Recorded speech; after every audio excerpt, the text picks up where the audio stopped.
नमस्कार, अढ़ाई का अड्डा आप देख रहे हैं और आपके साथ मैं हूं अंशिका पाठक। और आज बात होगी सबसे अहम मुद्दे पर, तस्वीर पर सियासी तकरार। जी हां, भोपाल में नेहरू की तस्वीर हटाने पर सियासी संग्राम जारी है। तस्वीर हटाने पर कांग्रेसी आपस में भिड़ गए और यहां पर सदन के अंदर नेहरू की तस्वीर ले जाने पर कांग्रेसी अड़े रहे। विधायक, सुरक्षा गार्ड और कांग्रेस विधायकों के बीच संघर्ष देखने को मिला। सुरक्षा गार्डों ने नेहरू अंबेडकर की तस्वीर ले जाने से रोका। सुरक्षा गार्डों ने नेहरू अंबेडकर की तस्वीर कांग्रेस विधायकों से वापस ली। आप ये तस्वीर देखिए, अपने आप में काफी कुछ बयां करती है तस्वीर। और यहां पर कुछ समय पहले जवाहरलाल नेहरू की तस्वीर लगी थी, जिसे हटाकर बाबा साहेब भीमराव अंबेडकर की तस्वीर लगाई गई और उसके बाद से ही सियासत शुरू।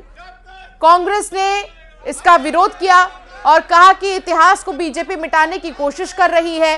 नेहरू और अंबेडकर की तस्वीर को सदन के अंदर ले जाना चाहते थे कांग्रेस के विधायक, लेकिन उनसे तस्वीर वापस ले ली गई। तस्वीर हटाने पर कांग्रेसी भिड़ते हुए नजर आए और बाहर प्रदर्शन भी किया गया। कांग्रेस विधायकों का यह कहना है कि तस्वीर हटाकर बाबा साहेब की तस्वीर लगाना सही नहीं है, बल्कि गांधी जी, नेहरू जी के साथ साथ बाबा साहेब की तस्वीर लगा देते। इसमें क्या आपत्ति है? फिलहाल अभी भी सियासत जारी है। तस्वीर पर तकरार लगातार बरकरार है और तमाम तरीके के बयान भी अब सामने आने लगे हैं।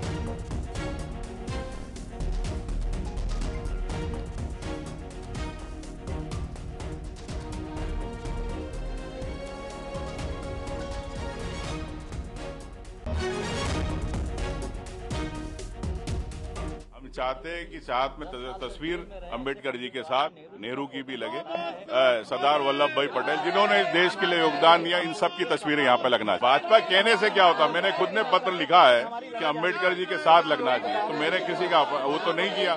भाजपा विषय से भटकना चाहती है, वो एक विचारधारा को खत्म करना चाहती है, नेहरू के विचारों को खत्म करना चाहती है। पंडित जवाहरलाल नेहरू जी की जो फोटो हटाई और जहाँ पर विवाद खड़ा किया है, जिस विवाद में बाबा साहेब अम्बेडकर का नाम उन्होंने घसीटा है, ये भारतीय जनता पार्टी के द्वारा बाबा साहेब अम्बेडकर का अपमान है।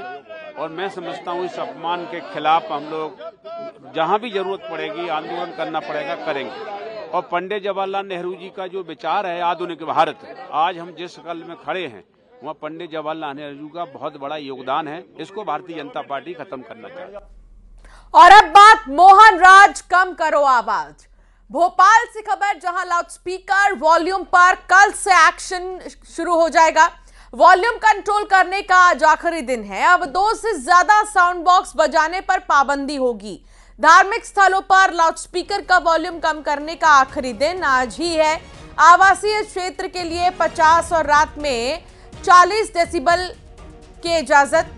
इसके अलावा साइलेंट जोन में 50 डेसिबल, रात में 40, कमर्शियल एरिया में 65 और रात में 55 डेसिबल, औद्योगिक क्षेत्र में 75 दिन में और रात में 70 डेसिबल की वॉल्यूम पर ही अब स्पीकर्स को बजाया जाएगा। तो लाउडस्पीकर पर क्या नियम है? साइलेंट जोन के लिए दिन का समय, रात का समय, कितने डेसिबल में वॉल्यूम होगा, अब यह फैसला लिया गया है। और सरकार की तरफ से कह दिया गया है कि लाउडस्पीकर पर रोक है धार्मिक स्थलों में, और अगर लगाना है तो इसकी परमिशन लेनी होगी। आगे बढ़ेंगे, मोहन मंत्रिमंडल पर दिल्ली में मंथन होगा। सीएम डॉक्टर मोहन यादव गुरुवार को दिल्ली जाएंगे। राष्ट्रीय अध्यक्ष जेपी नड्डा और अमित शाह से मंथन करेंगे, बातचीत करेंगे। तमाम बैठकों में वो शामिल होंगे। जेपी नड्डा भी मौजूद रहेंगे, अमित शाह भी मौजूद रहेंगे। मंत्रिमंडल को लेकर मंथन होगा और साथ ही कौन से वो चेहरे मंत्रिमंडल में शामिल किए जाने हैं, इस पर चर्चा होगी। फिलहाल सस्पेंस बरकरार है कि मंत्रिमंडल के और कौन से चेहरे हैं जो सामने आने अभी बाकी है। क्या कोई नया चेहरा भी होगा? क्या नए चेहरों को मौका दिया जाएगा? ये तमाम सवाल जिन पर अभी भी सस्पेंस बरकरार है।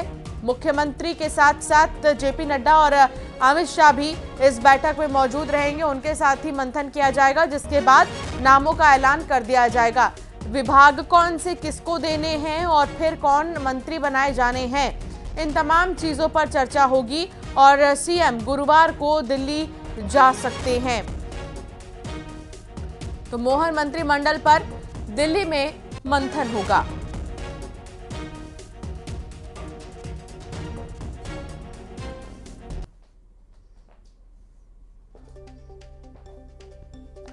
तो कौन कौन से वो चेहरे हैं संभावित आपको दिखा रहे हैं हम।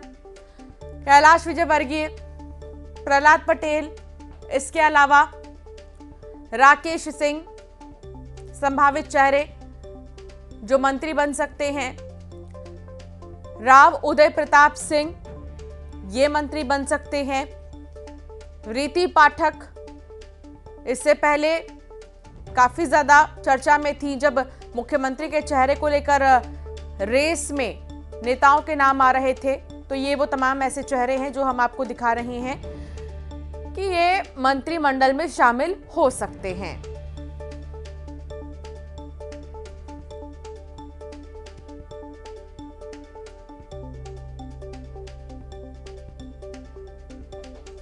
शैलेंद्र चौहान संवाददाता साथ जुड़ गए हैं। शैलेंद्र, मंत्रिमंडल को लेकर सस्पेंस अब भी बरकरार है।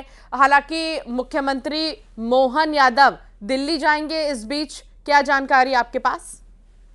देखिए, बिल्कुल जो सीएम मोहन यादव की कैबिनेट को विस्तार होना है उसको लेकर अभी भी सस्पेंस बना हुआ है। लेकिन ये माना जा रहा है कि क्योंकि कल वो दिल्ली दौरे पर रहेंगे एक दिन और वहीं पर रात्रि विश्राम भी करेंगे, तो कल जो उनका सारा दिन है वो प्रमुख नेताओं से मिलने में रहेगा और वो राष्ट्रीय अध्यक्ष जेपी नड्डा से मिलेंगे, केंद्रीय गृह मंत्री अमित शाह से भी मिलेंगे। तो ऐसा माना जा रहा है कि मंत्रिमंडल को लेकर जो फाइनल चर्चा होना है कुछ नामों को लेकर, तो निश्चित ही वो चर्चा कल होगी, ऐसा बताया जा रहा है। प्रदेश अध्यक्ष वीडी शर्मा भी कल जाने वाले हैं, संगठन महामंत्री हितानंद शर्मा भी। तो ये सभी प्रमुख नेता कल दिल्ली में होंगे। तो कुछ नामों को लेकर, कुछ पूर्व मंत्रियों को लेकर जो उलझन बनी हुई है कि किसे शामिल किया जाए और किसे नहीं लिया जाए, तो कुछ नामों को लेकर कल सारी स्थिति लगभग ऐसा माना जा रहा साफ हो जाएगी। जो पार्टी के बड़े नेता उनको मंत्रिमंडल में लिया जाना है, तो उनके विभागों को लेकर भी कुछ चर्चा हो सकती है कि उन्हें क्या भूमिका में रखा जाए, क्या विभाग दिए जाए। तो कल का दिन बड़ा महत्वपूर्ण है। आज हमने सीएम मोहन यादव से बात भी की थी, तो उन्होंने ये भी कहा है कि निश्चित ही जल्द ही सामने आएगा मंत्रिमंडल को लेकर। जो आप लोगों को भी इंतजार है वो कुछ ही समय में सामने आएगा।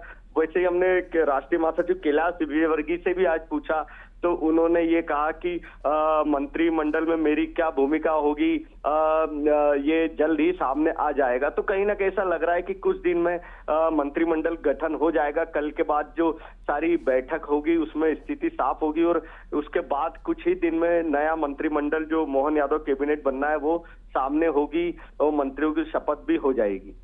बिल्कुल, और इस पर सस्पेंस जो बरकरार है वो खत्म भी हो जाएगा कल की इस बैठक के बाद, कहा जा रहा है। शैलेंद्र, शुक्रिया जानकारी साझा करने के लिए। तो आपको बता दें, जेपी नड्डा और अमित शाह के साथ ही मंथन होगा। मोहन मंत्रिमंडल पर दिल्ली में मंथन होगा। मोहन यादव दिल्ली के लिए रवाना होंगे कल, और ऐसे में ये जानने की कोशिश होगी कि आखिर किन लोगों को मंत्रिमंडल में शामिल किया जाना है। तो भोपाल से बड़ी खबर आ रही है, जहां न्यूज 18 से सीएम डॉक्टर मोहन यादव ने खास बातचीत की। उन्होंने कहा कि सर्वसम्मति से विधानसभा के स्पीकर चुने गए हैं। सदन ज्यादा से ज्यादा चलाने पर बात होगी। मंत्रिमंडल पर जल्द फैसला हो जाएगा।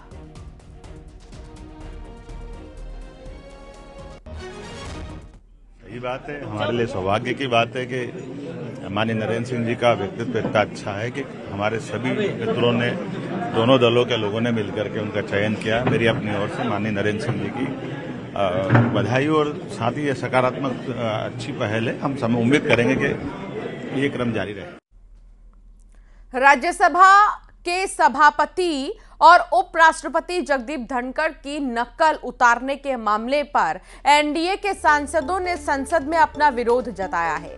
धनखड़ के सम्मान और टीएमसी सांसद कल्याण बनर्जी के विरोध में बीजेपी और एनडीए के सभी सांसद राज्यसभा में करीब 1 घंटे खड़े रहे। संसदीय कार्य मंत्री प्रहलाद जोशी ने इसे किसान और जाट समाज का अपमान बताया। उन्होंने कहा कि उपराष्ट्रपति का अपमान नहीं सहा जाएगा। तो आपको याद होगा जब कुछ सांसदों को निलंबित किया गया, तब बाहर एक टीएमसी के सांसद ने जगदीप धनखड़ की नकल उतारी और इसका वीडियो भी काफी ज्यादा चर्चा में आ गया। टीएमसी सांसद कल्याण बनर्जी के विरोध में अब बीजेपी और एनडीए के सभी सांसद आ गए हैं और राज्यसभा में करीब 1 घंटे तक खड़े रहे और उनका साफ तौर पर कहना है कि किसान और जाट समाज का ये अपमान है। प्रहलाद जोशी की तरफ से खासतौर पर आवाज उठाई गई। उन्होंने कहा कि उपराष्ट्रपति का अपमान बिल्कुल भी सहा नहीं जाएगा, बिल्कुल भी नहीं सहा जाएगा। सीधे तौर पर ये कहते हुए बीजेपी के कई नेता नजर आ रहे थे।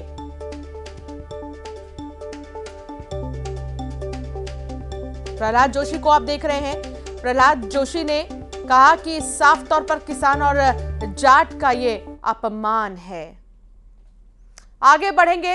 राज्यसभा के सभापति और उपराष्ट्रपति जगदीप धनखड़ का तृणमूल कांग्रेस के सांसद कल्याण बनर्जी ने मिमिक्री कर मजाक उड़ाया। सभापति धनखड़ ने इस मामले पर सदन में आपत्ति भी जताई। वहीं अब प्रधानमंत्री नरेंद्र मोदी ने उपराष्ट्रपति धनखड़ को फोन कर इस मुद्दे पर बात भी की है। पीएम मोदी ने धनखड़ से कहा कि आपको जो आज सुनना पड़ा है वो मैं पिछले 20 सालों से सुन रहा हूं, मगर ये बेहद ही दुर्भाग्यपूर्ण है।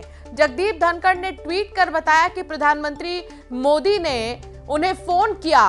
उन्होंने कहा कि जो आज आपको सुनना पड़ा, मैं पिछले 20 सालों से ये सब सुन रहा हूं, लेकिन जिस तरह से सदन के अंदर देश के उपराष्ट्रपति होते हुए आपको ये सुनना पड़ा, ये बहुत ही दुर्भाग्यपूर्ण है। जिस तरह से सदन के बाहर राज्यसभा के सभापति का मजाक उड़ाया गया, वो भी दुर्भाग्यपूर्ण है। टीएमसी सांसद की इस हरकत को लेकर उनकी हर तरफ आलोचना की जा रही है। तो जगदीप धनखड़ ने ट्वीट जो किया है वो भी हम आपको दिखा रहे हैं। उन्होंने बाकायदा ट्वीट कर बताया है कि प्रधानमंत्री ने उनसे फोन पर बात की और उनके मन की बात सुनी कि जगदीप धनखड़ क्या कहना चाहते हैं।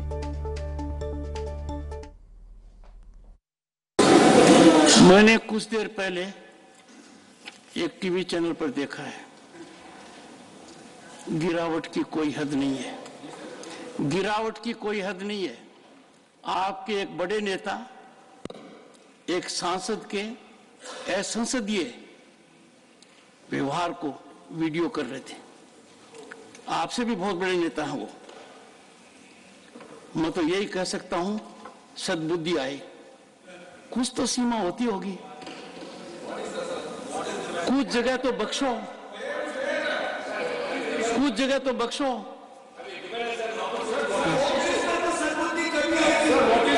सुनाओ,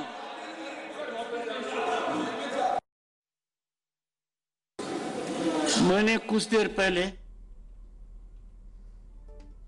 वहीं इसी चीज पर राष्ट्रपति द्रौपदी मुर्मू ने ट्वीट किया, जिस तरह से हमारे सम्मानित उपराष्ट्रपति को संसद परिसर में अपमानित किया गया, उसे देखकर मुझे निराशा हुई। निर्वाचित प्रतिनिधियों को अपनी अभिव्यक्ति के लिए स्वतंत्र होना चाहिए, लेकिन उनके अभिव्यक्ति की गरिमा और शिष्टाचार को मानदंडों के भीतर होनी चाहिए। ये संसदीय परंपरा रही है जिस पर हमें गर्व है और भारत के लोग उनसे इसे कायम रखने की उम्मीद करते हैं। ये वो वीडियो आपको दिखा रहे हैं टीएमसी के सांसद की, जो मजाक उड़ा रहे थे। कल्याण बनर्जी और राहुल गांधी यहाँ पर खड़े थे लेकिन कुछ भी नहीं बोले। तमाम ये देख रहे हैं आप नेता जिन्हें निलंबित किया गया और वो बाहर खड़े होकर मजाक उड़ा रहे थे।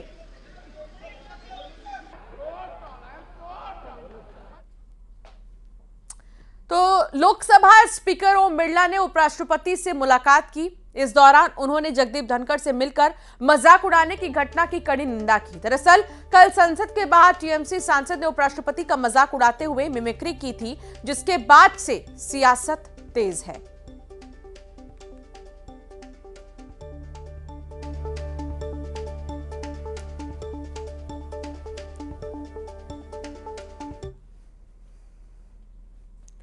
वहीं केंद्रीय मंत्री अनुराग ठाकुर ने भी कांग्रेस सांसद राहुल गांधी पर सवाल उठाया और पूछा है कि उपराष्ट्रपति के अपमान के मामले में वो कब बोलेंगे। क्या कांग्रेस की परंपरा ही अपमान की हो गई है? आखिरकार सदन तो चर्चा के लिए ही है। सदन में चर्चा क्यों नहीं विपक्ष होने दे रहा? क्यों प्ले कार्ड लेके, तख्तियां लेके वेल में कूद पड़ते हैं और खड़गे जी क्यों नहीं उस समय रोकते हैं? क्यों नहीं चर्चा करते हैं? इशारे सारे सदन में देखे जाते हैं, कौन किसको इशारे कर रहा है? वेल में कूदने के लिए, हंगामा खड़े करने के लिए, तख्तियां लाने के लिए, और ये हंगामे करने वाले कोई और नहीं, ये कांग्रेस पार्टी और इनके नेता हैं। इसका जवाब भी खड़गे जी को देना पड़ेगा कि क्या राहुल गांधी जी ने जो उपराष्ट्रपति का अपमान किया है, क्या वो स्वीकार है? ये बड़ा सवाल खड़ा होता है। यहां रुकेंगे एक छोटे से ब्रेक के लिए, फौरन हाजिर होंगे।